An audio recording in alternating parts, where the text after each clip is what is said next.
ngon thế.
Quả vừa đẹp thế.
chắc hái bằng này thôi. Mình đi về bán đã, không thì không kịp mất.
Khoảng 15.000 cân.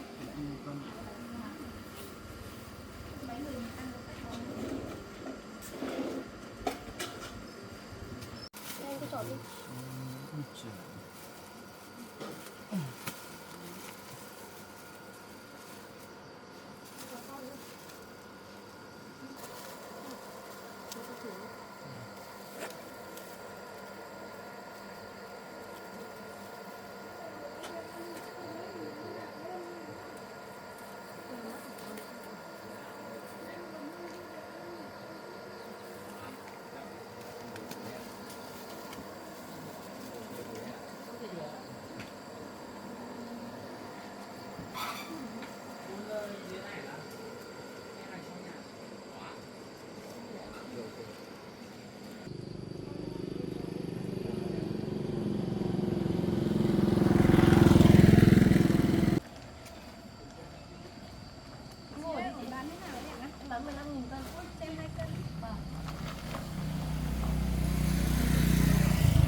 vào. Hôm nay bán thế nào? Ra được tí. Bán 15.000 cân. Vì mấy lần Em 2 cân. giờ đây là muốn tập thì về trường là hỏng với mình. Không về thử đó phải hôm qua mới thử. Buổi nào thôi. Nóng không vào thì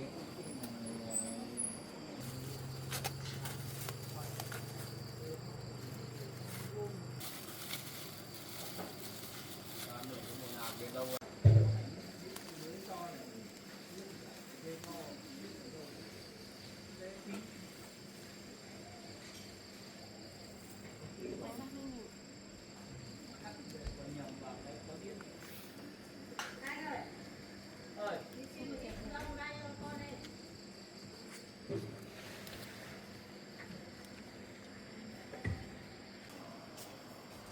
ông Dương nhé.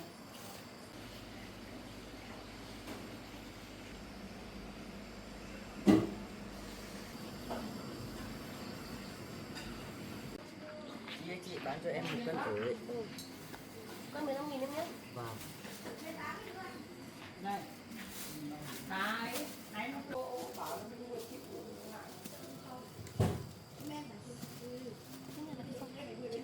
đang cắm đi quá rú cái quần áo bẩn lên.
Không biết nhà anh Nam nay có ở nhà không? Hôm nay mình đi thu hoạch ổi thì mình mang cho cô với anh Nam một ít ổi.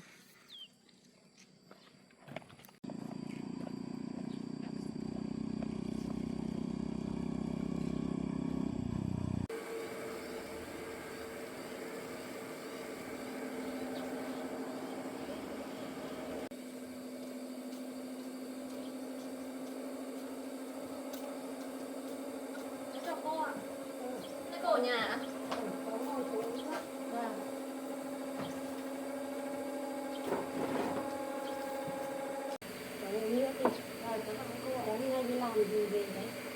Hôm nay cháu đi thu hoạch ổi cô ạ.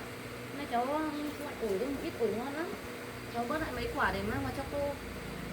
Cô xin nhá, ổi ngon quá nhỉ. Hôm nay cháu vừa mới thu hoạch xong đấy ạ. Anh Nam có ở nhà không cô? Nam đi làm chắc về.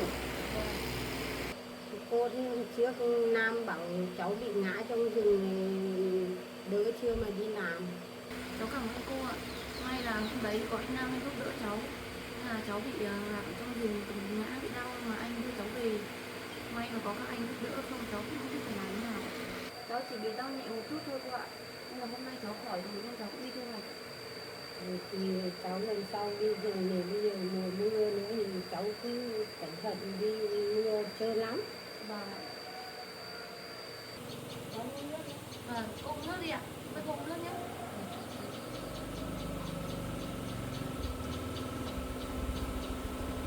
Người Nam đi làm về đấy. Con. Anh đi làm về rồi ạ? Em hôm nay đi làm gì vậy đấy? Vâng. Em hôm nay em đi thu hoạch ổi về ấy. Nên là tiện vào đây cho cô và anh với cậu ổi. Đi thu hoạch ổi tận đâu? Em đi thu hoạch ổi ở tận làng bên ấy ạ. Có xa không? Đi xa không? Không xa anh ạ. Có bán được hết không? Em hôm nay không bán hết anh ạ.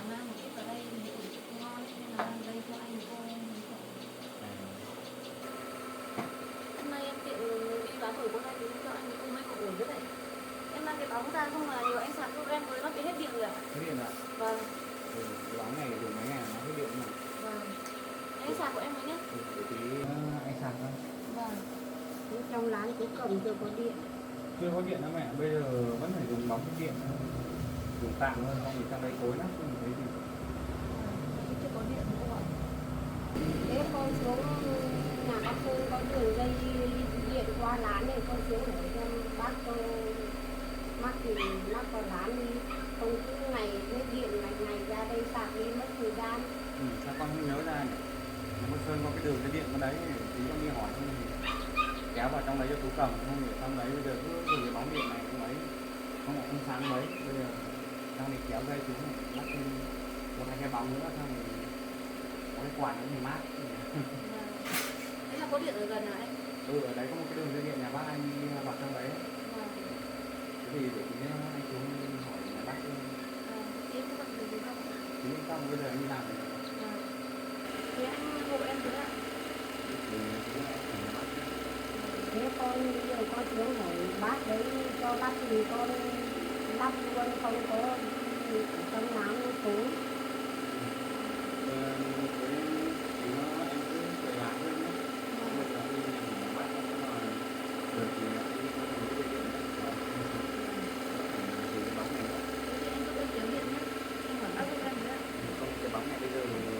Cứ nạp xong dùng cái hôm này cái điện ấy, em đi trên nhà thì biết thì có một cái bóng này nó tiện lắm ấy. Thì mình hai cái bóng nữa. Thế em thuê em đi về trước. Nhưng mà ra đây chưa? Thuê em đi về luôn. Thì em đi về nó vẫn tí, em đi nhà bác. Thì cháu cho cô cháu về đây ạ. Cháu cứ đứng. Em vẫn về chơi nhé. Thế cho cô cháu về ạ. Cháu về đây ạ.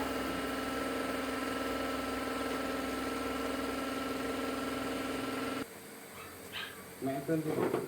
Mẹ ăn rồi, thế con ăn cơm chưa? Lúc nãy con làm trên cơ quan rồi. Hôm nay ở nhà có việc gì bận lắm không? Nhà cũng chả có việc gì bận lắm đâu. Thế để tí nữa con thủ con vào hộ chú cầm để kéo cái dây điện ở trên đấy cho sớm á.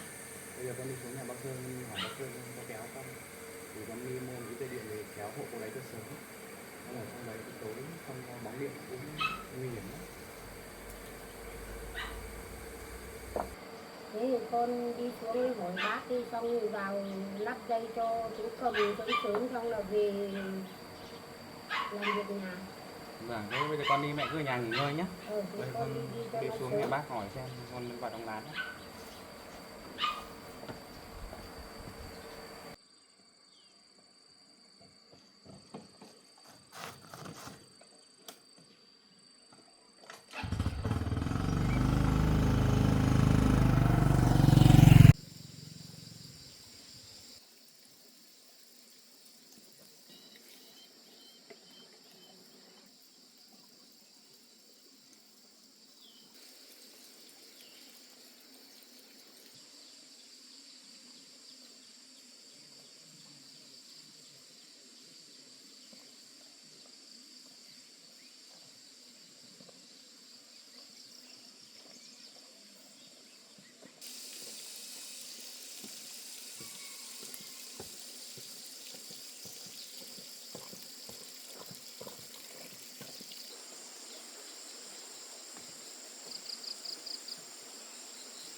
Vườn hoa, cái vườn hoa của mình nhiều cỏ quá. Chắc mình phải tranh thủ làm cỏ cho nó mới ít đi được.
Su. Su.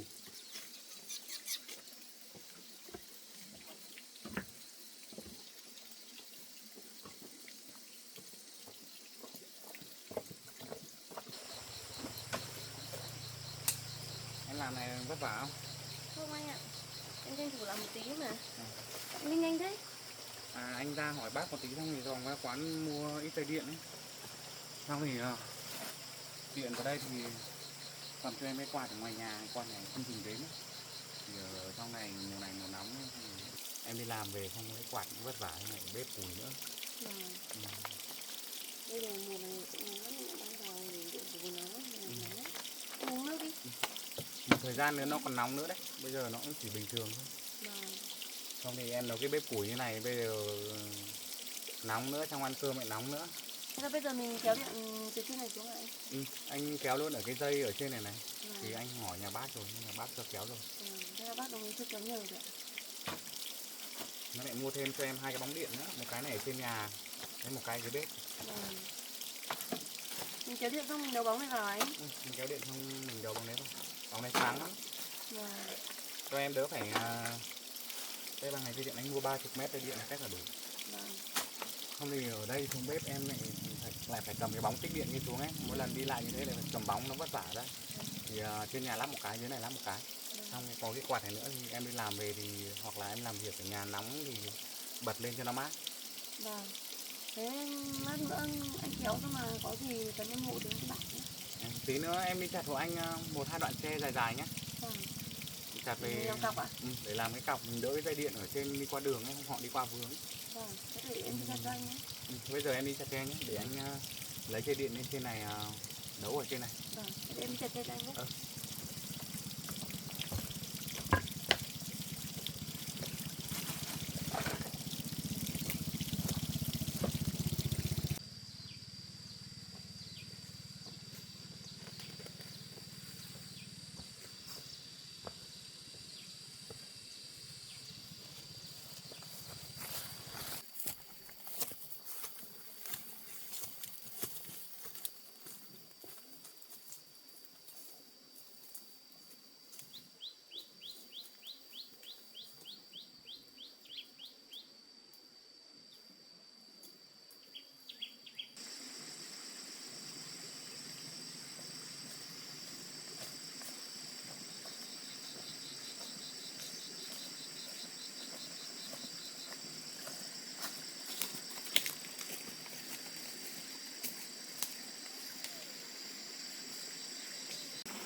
thế xong đã. Vâng.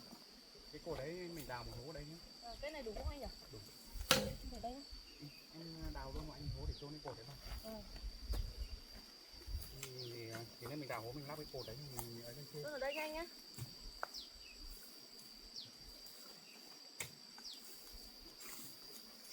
Đào sâu sâu một tí cho nó chắc nhé. Vâng. Bằng này dây đủ vậy nha.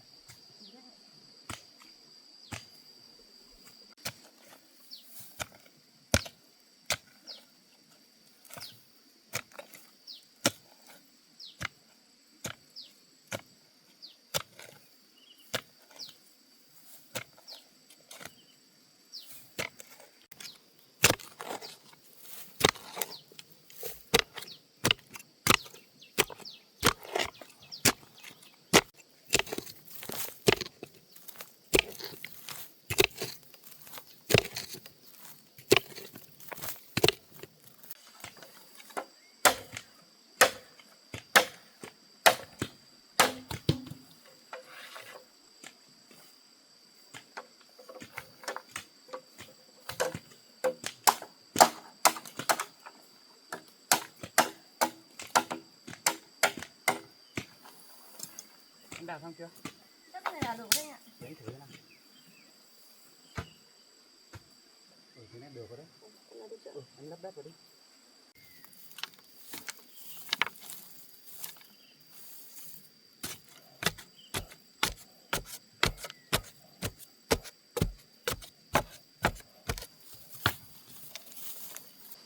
Em đi anh gãi cho.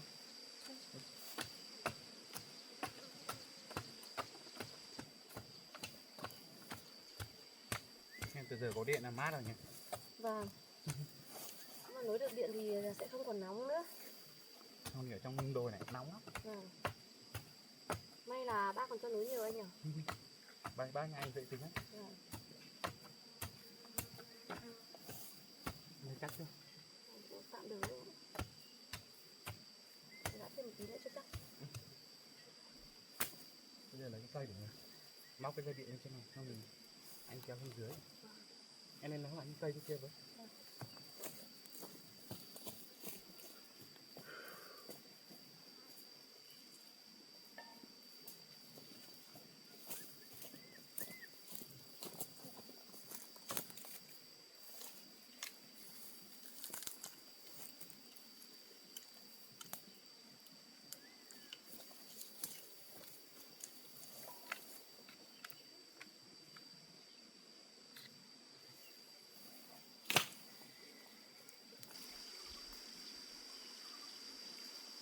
Thế là được rồi đấy nhỉ? Thế chắc là được anh ạ. Nó căng rồi. Thế là căng rồi đấy. Để kéo qua nó cũng quá không? Em xuống đây hộ anh. Vâng.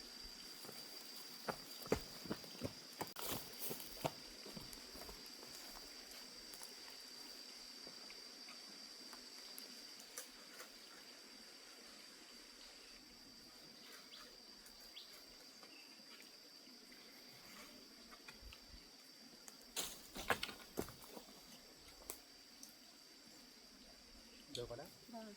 Thế được anh nhỉ? Đi xuống nhà đi. Vâng. Anh có thấy cái điện vào trong không? Đây rồi ạ. Anh chồng kéo hộ anh đi. Vâng. Cứ kéo vào anh. Cứ kéo đi. Cứ kéo hết dây đi nào anh để gì. Vâng. Được rồi đấy.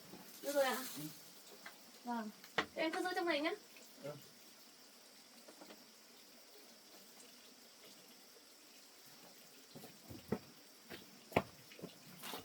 Cũng thừa nhiều dây đây anh ạ.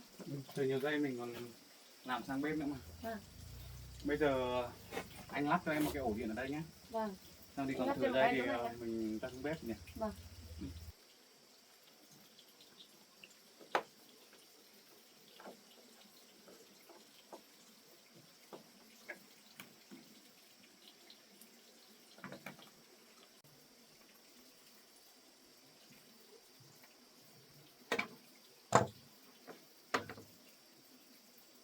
Anh cũng hay làm mấy cái này ạ? Ở nhà anh cũng hay mày mò để nghịch lắm. Vâng. Mấy cái này anh cũng biết một ít Vâng. nên là không sợ đâu. Vâng. May quá, có anh giúp đỡ em kéo điện thế này, từ giờ em không phải sợ nóng nữa rồi. Có cái quạt trong đêm ngủ mình ngủ ngon đấy. Vâng, Em thấy cái kìm không? Lấy cho anh cái kìm đấy. vâng. Để em đi lấy cho anh nhé.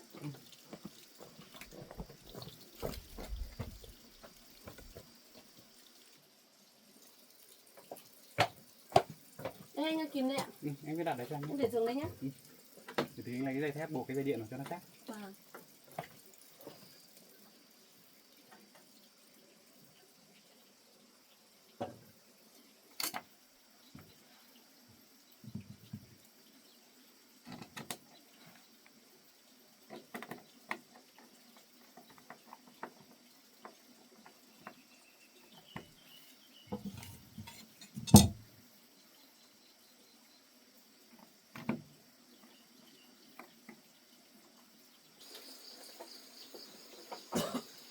Em vẫn còn như thế là sao hả anh? Như thế được rồi, em thử lấy cái quạt với đây để anh cắm thử vào đây xem. Thế để em đi lấy nhé. Đây qua đây nhé.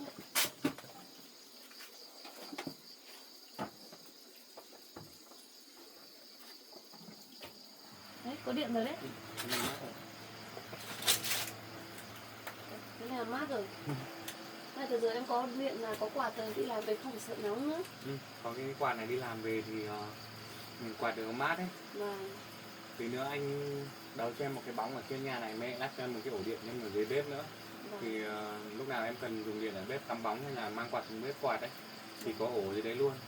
Thế anh có cần cái ổ không? Em đang làm quả vườn à? Vâng, em đang làm quả vườn. Thế thì em cứ đi làm quả vườn đấy, lúc nãy ở trên kia xuống thì anh cần hộ thôi, bây giờ anh cứ làm một mình được. Vâng. Thế anh giúp em làm nhé, để em ra em làm nốt quả vườn. Nhưng để anh tí nữa anh đấu nốt cho. Vâng. Xong chưa xong thì để anh ra hộ. Vâng. Thế anh đấu với em nhé, để em ra làm quả vườn nhé. Cái này để anh làm nốt cho. Vâng.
hết. Mình lắp nó cái bóng này trên nhà nữa là xong rồi.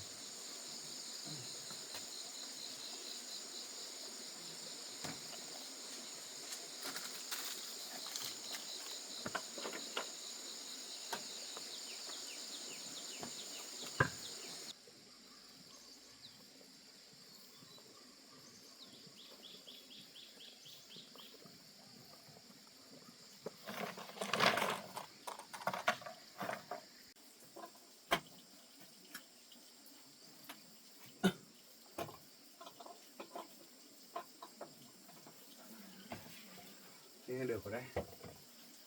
Mấy Tú cầm làm quả dao xong chưa nhỉ? Mình lên đây hộ cô ấy mới làm một tí. Không trời nắng quá.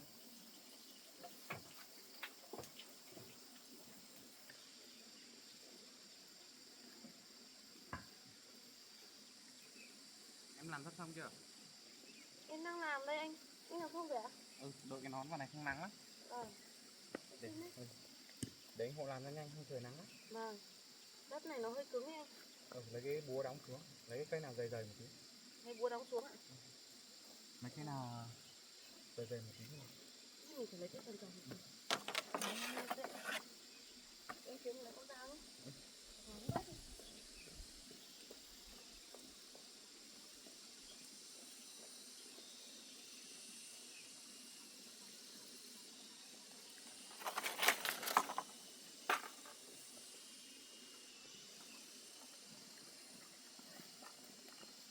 Thế được không anh? Thế được đấy. Cần chặt phát không ạ? Bây giờ ta đưa con dao sang đây. Hơi dài.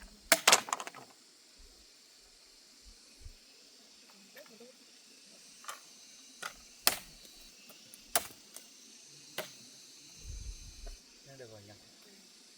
Đây là cái búa thôi. Búa mình lấy rồi.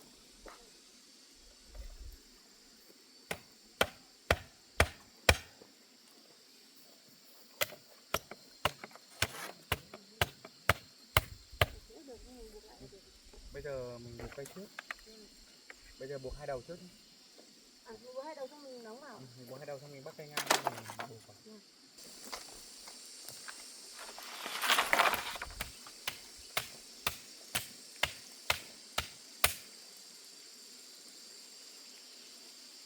Mình làm tầm này thôi nhỉ?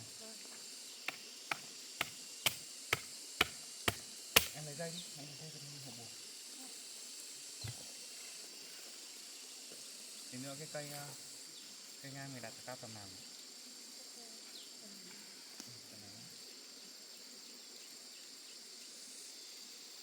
Em buộc đầu kia vào luôn đi.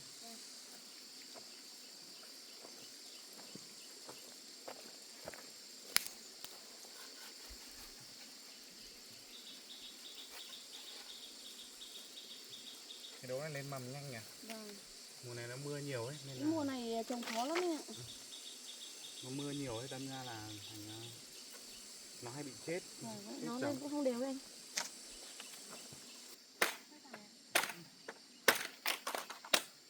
Nhanh hoa anh đặt vào kia.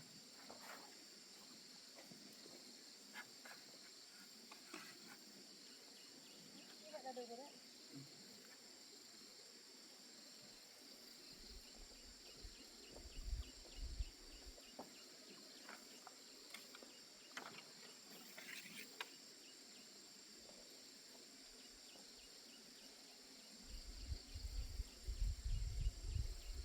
Em buộc đầu kia có phải buộc không? Buộc cái ngang ngang này.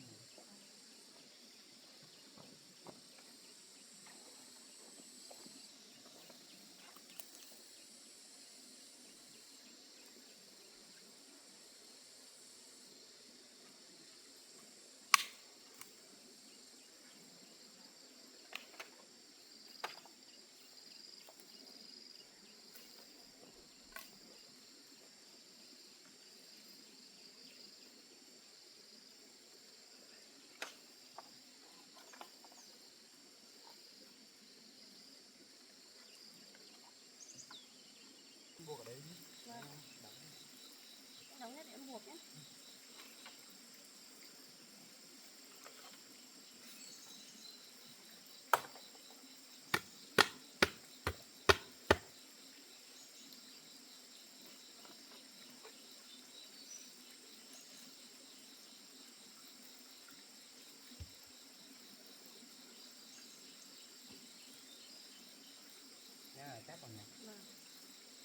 Dây lại là nó chắc lại.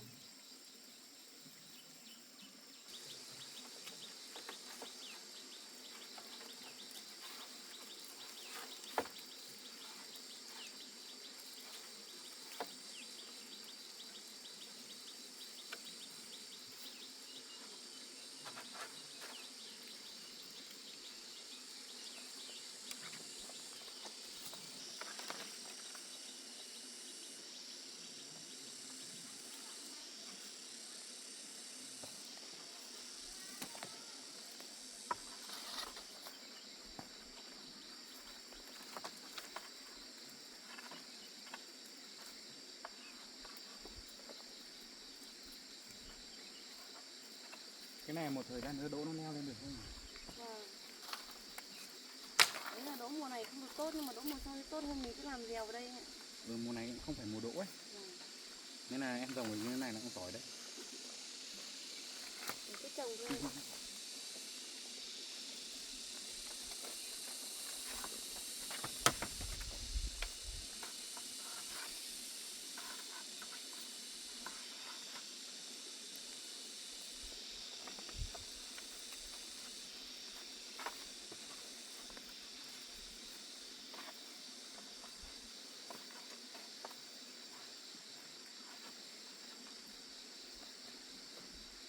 Em giúp em nó mới thế thôi.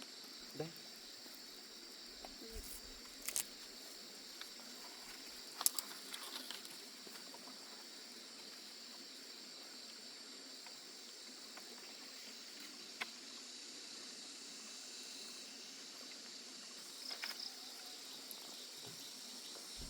Mình là sắp xong rồi đấy ạ. Không thì một mình em làm nắng. Cứ cho cái đấy ra bên ngoài cái đỗ.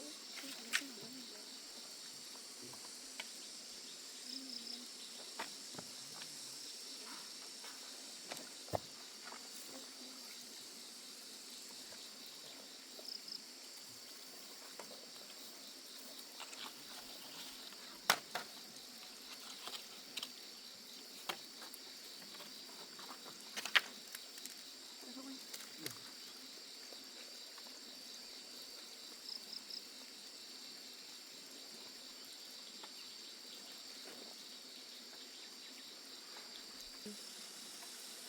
Đây xong đấy, mình sang bên kia làm nốt ở bên kia nữa nha.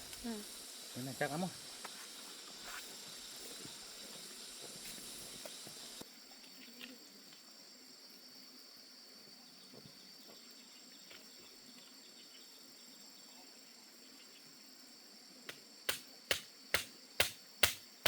Cái này dây buộc của anh.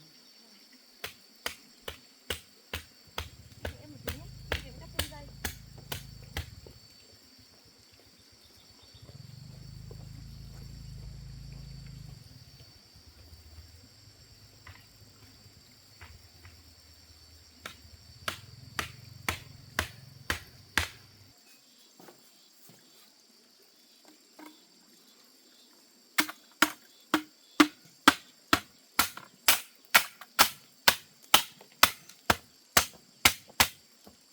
Em mang dây rồi.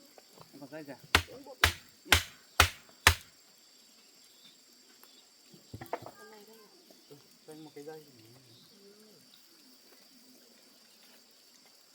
Tầm này nhỉ? Vâng. Em lấy đây.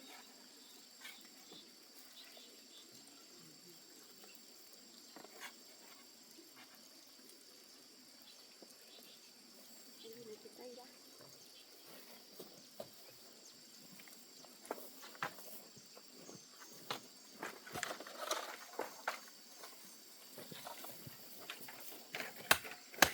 Em đóng luôn rồi ạ. Em cứ cho cây vào đi, không lấy con dao chặt đi. Đấy là... Thẳng thẳng tí.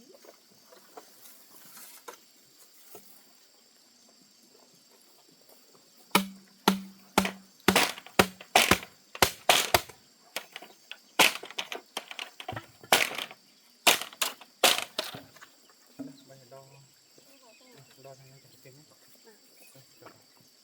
Đấy, chặt bỏ cái đốt đi. Em chặt lên đây nhé.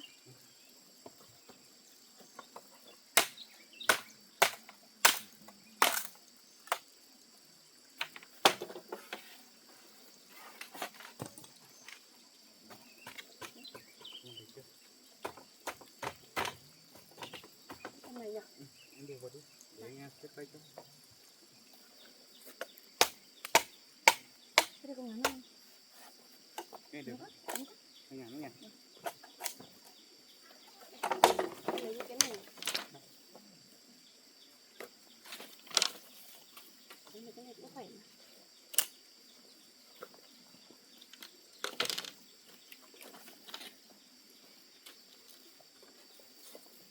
Em tay đã. Nghe bối nào cũng đã.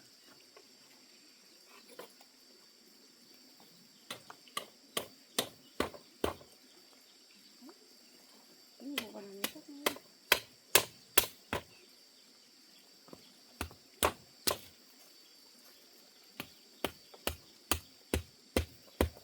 Đây buộc cái nào không? Cái anh đóng cái này đi em cho vào vậy. Đây. Em giữ đi. Em xả cái này.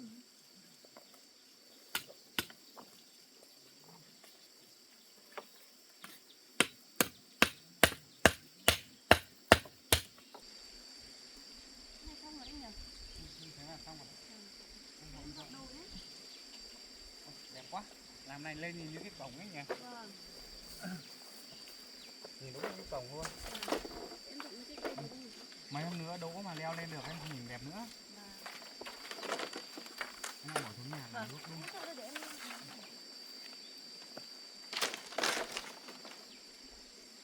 Anh cầm búa với dao xuống giúp em. Đây cũng cầm cái cầm này. Cái này hoa nở nhiều đẹp chứ. Vâng. Hôm nay nhiều lắm nè. Em bỏ cái đấy xuống đây cho em nhé. Không biết à?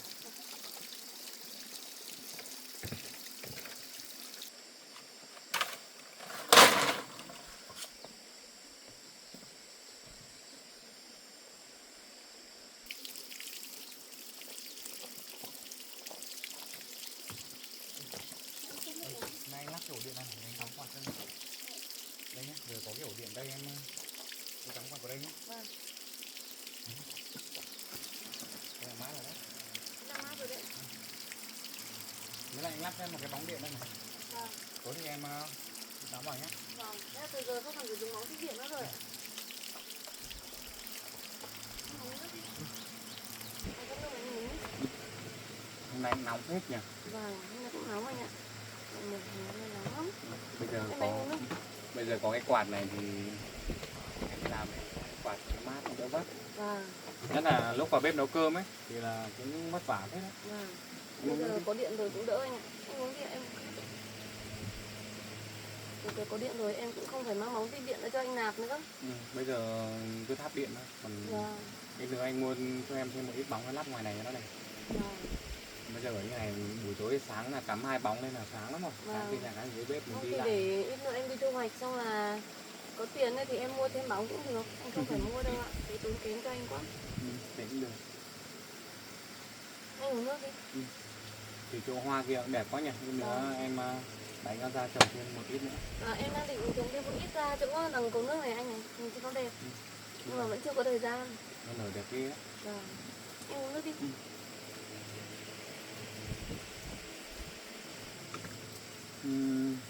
Thì nó còn một ít ở trên kia nên cỏ đấy thì em làm nốt nhé. Vâng. Bây giờ anh phải đi về, có một tí việc đã. Anh về luôn ạ? Anh về luôn.